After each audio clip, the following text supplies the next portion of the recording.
Hi, this is Sarah from The Savvy Professor, and in today's video, we'll talk about why your washer is making a grinding noise when agitating and how to solve it. Watch the video until the end to learn how to do this and more.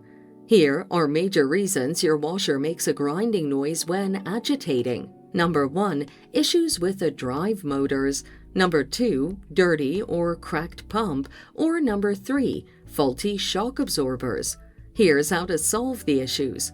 Inspect your washer's drive motors. Check the motor to ensure there's nothing stuck between the spinning parts. If there is any, remove it. Ensure the wire connections are appropriate and the capacitor is in a good condition. Replace the motor if it's malfunctioning.